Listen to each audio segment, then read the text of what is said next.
September 11th, 2015, that we've passed the 125th Legislative Day, and this is your weekly legislative briefing with the North Carolina Medical Society.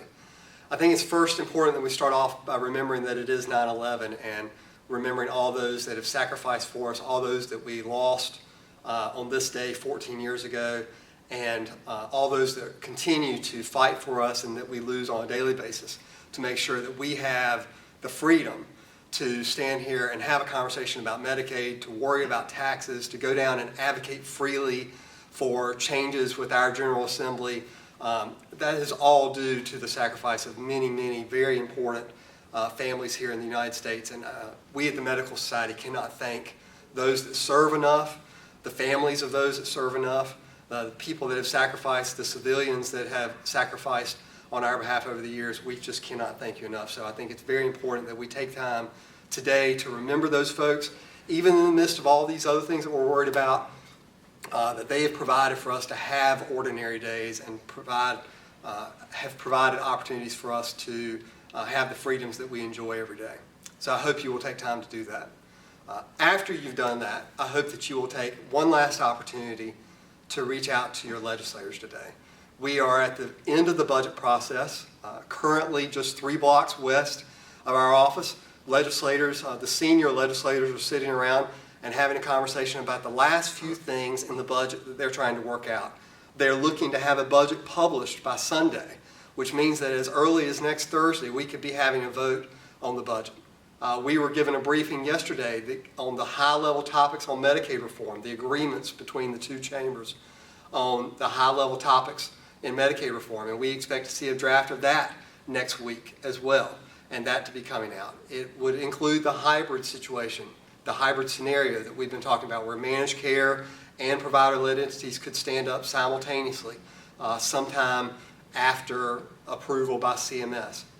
What we did not see, and what we still don't have true commitment on, are 2 big topics that we think are absolutely vital for you and for your patients going forward. And those are things that we've hit on time and time again.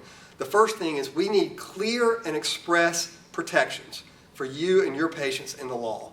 The same Chapter 58 standards that are applied to every other managed care scenario where insurance is purchased in North Carolina should be afforded to those people that are providing and those people that are receiving Medicaid services in North Carolina on a go-forward basis, especially if we don't stay with the fee-for-service system that we have now, but go to a capitated managed care scenario. We've received confidence from different legislators that they would like to do that, but we've not seen the details of it. We've given them details of how it should be done, which provisions should be rolled over into Medicaid. We haven't seen a commitment from that yet. We'd ask you to call your legislators and ask for that commitment and say that you think that's important. The other piece that we'd ask for you to call about and request as important is transparent and clean data.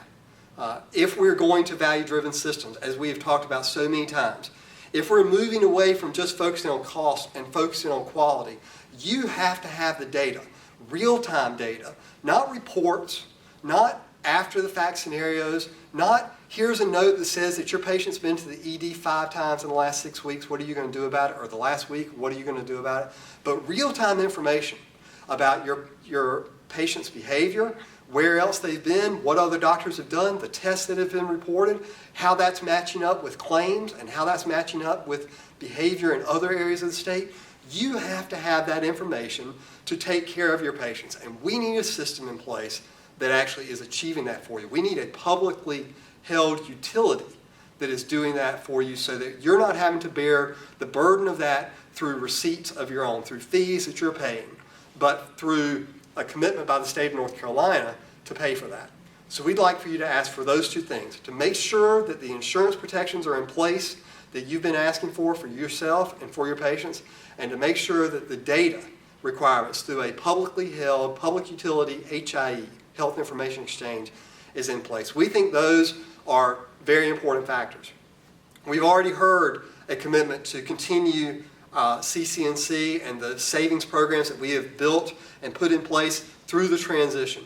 We've heard of a commitment on patient-centered medical home. These are things that we've advocated for, and we're very glad that the legislators have heard from us on these topics and have committed to those things. Now we need a commitment on these last couple of things in order to make sure that whatever direction we start taking in the next few weeks on Medicaid reform, that we're taking the first steps correctly, that we have these things in place. We know the foundation is set so that as we continue to build it over the next 3 years before it launches, we know what we're starting from. So I'd ask for you to utilize the tool that we've provided online for you.